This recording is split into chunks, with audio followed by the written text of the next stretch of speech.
Hey guys, I just wanted to share with you guys one of my new favorites. I just was craving this one day and made it, and it was so good. So I'm trying a little bit different today, but I'm going to attach the recipe in here how I do it.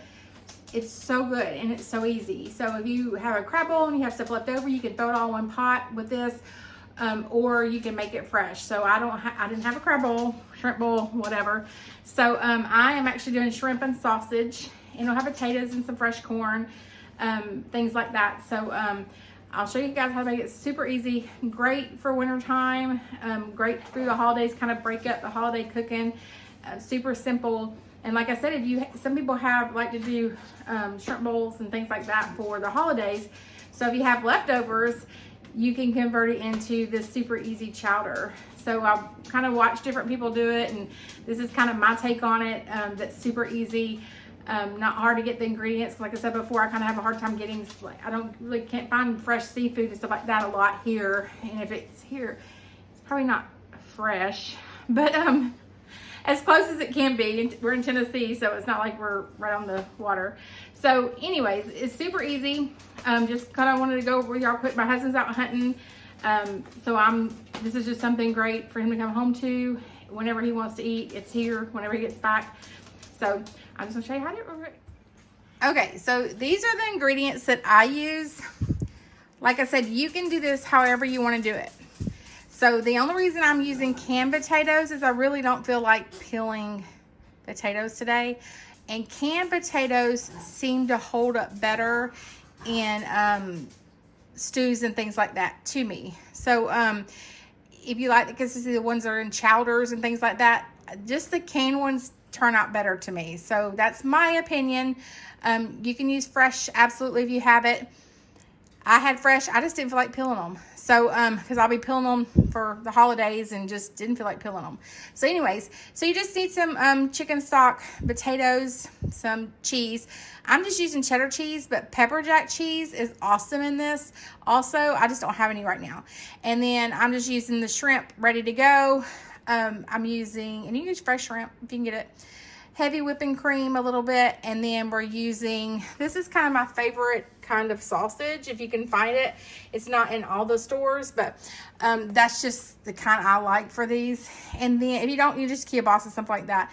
I'm going to use fresh corn today because I actually picked that up at the store, some bacon, and we're using some onions.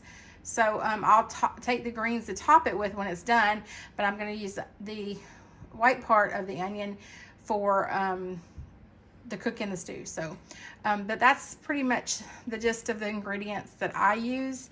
And then I'm going to come back and show you how we make it. And of course, you need a big pot. This is my favorite pot. I talk about it all the time. I use it all the time.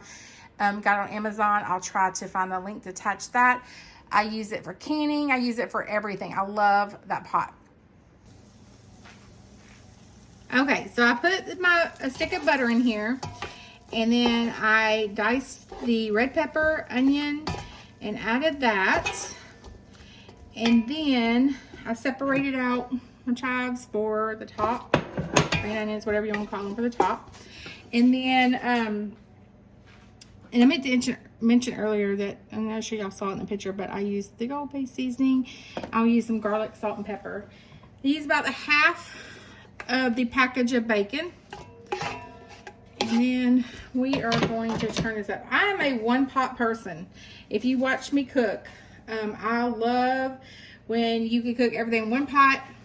You're not messing up stuff. I'm not a big crock pot cooker, but I do love like just easy, simple. Most everything I cook will take less than 30 minutes because maybe it's something I prepped ahead of time, but it'll be less than 30 minutes. And then I am a one pot cooker. So I love, my husband's not so crazy about it. He likes everything separated. He's not a big soup person, but the stews are really hearty, so he really doesn't mind them. And it's wintertime here, so it's perfect for wintertime here. But so I'm just gonna let this cook until the bacon is almost done. And then once the bacon is done, we'll add the sausage and the corn. I'm actually going to add the corn first, then we'll let it cook for a little bit, then we'll add the sausage. But I've actually got to go peel the corn while this is cooking and get it ready to go in next. Hey guys, I just kind of want to show y'all this really quick. This is how I take corn off the cob. Super easy. My knife is not real sharp because I am horrible at cutting myself. So, but this just works good for me. You can also do it, put the corn cob in the middle of a bump pan. I'm sure you guys have all seen that. But it sits up really high, so it kind of makes a mess of me. But I get every bit off that I can get off. Just because I don't like to waste. But of course, I will take, I'm going to tell y'all this too. I'll take these and the shucks and give them to our little mini mule. And if she doesn't eat them, the deer will eat them and love it. But that's barely any mess. I get the most out of my corn. But so I've been letting this cook for a little bit and saute. And then I'm going to go ahead and add my corn. And get all that good stuff in there. And I'm just going to let it cook a little bit. I don't like it where it's soggy or anything like that. We're just going to toss a little bit and let it cook just for a little bit. I'm going to turn the heat back up. And we're going to saute it for a little bit. And then I'm going to actually add the sausage in just a little bit. And then we'll go from there. Okay, guys. So I added, the camera cut on me. I added about a teaspoon of salt. I added 2 teaspoons of garlic, and I added about a teaspoon of cracked peppercorn, and then I added 2 teaspoons of the bay seasoning, and then I added all of my sausage. So I cut my sausage half and then cut it across. I just like those smaller pieces in there. So we'll let this saute for a few minutes. I'm going to add about a 1/4 cup of flour to create a roux. Okay, to create a roux, I'm just going to add about a 1/4 cup of flour. And that'll just absorb some of the bacon grease that's in there. There wasn't a lot from the bacon this time, but I'll just add about a 1/4 cup. And that'll just help it thicken when we add everything else. So I'm going to let this cook down just a few minutes. And then we will add the, start adding chicken broth. Okay, so we let that flour, I let that flour absorb the excess from the fat from the bacon. And then I got it really, really hot. And then I'm just adding my chicken broth. And then we'll bring that to a boil. And then we will add the shrimp and potatoes. I'm going to fix quite a bit because I'm doing this right before Thanksgiving. I'm not sure when I'll post the video, but it just breaks up our busy week of getting ready for Thanksgiving. Breaks up the turkey and the ham. We've already had it once already. We had an FFA dinner. So we had Thanksgiving with them. So this just kind of breaks that up. But I'm going to stir this really good. And I'm going to bring that to a bowl. And then I'm going to add the shrimp. And then I'll add the potatoes. If you don't like using flour in yours, or you forget, you can take some cornstarch and put it in maybe like a cup of chicken broth. I get the chicken broth really, really hot, or you can pull some liquid out of the stew. But chowder, I will take about a cup and add a couple of teaspoons to it. Make sure it's dissolved really, really good of cornstarch, and add that back to it, and it'll thicken it up too.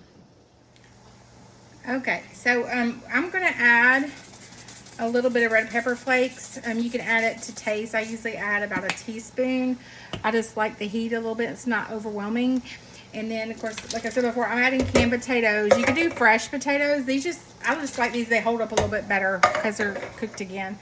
I add about 3 cans. I may go back and add another can if I want a little bit more chunkier. And then I rinsed my shrimp. It is fully cooked, but I went ahead and rinsed it again. And now it's all stuck together, but that's fine. So it's already cooked. Everything is cooked down in here, so I'm going to bring it back to a bowl. And then I'm going to add some heavy whipping cream, because that's good in everything. And then it will be done. You can add cheddar cheese to it if you want inside the pot, or you can wait till it's done and add it on top. It's up to you. Okay, so I've had this simmering about 15 minutes. Just brought it back up to a boil and then simmered it for about 15 minutes with everything in it. I'm just gonna add about 8 ounces of whipping cream. Whipping cream makes everything better. Plus I like that creaminess to the soup. So I'm gonna let that bring it back up to simmer again, and then I'm just gonna shut it off. It'll be done, and then I'm gonna top it with cheese and some green onions. And I just want to add when I got done with this, so this is done. I'm just waiting for it to simmer a little bit longer, everything together. Look, my counter is clean. So I just got clean off my stove when I removed my pot, and one pot, super easy.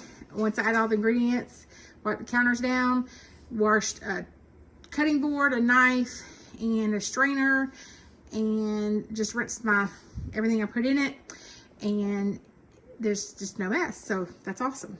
Okay, it's all done. It smells so good in here. I'm just gonna add it to a bowl, and you can thicken it however you want. And then I add some cheese. Sorry, my camera's moving around with me. And then I'll add some chives, and it is ready to go. Super, it's so good for cold nights.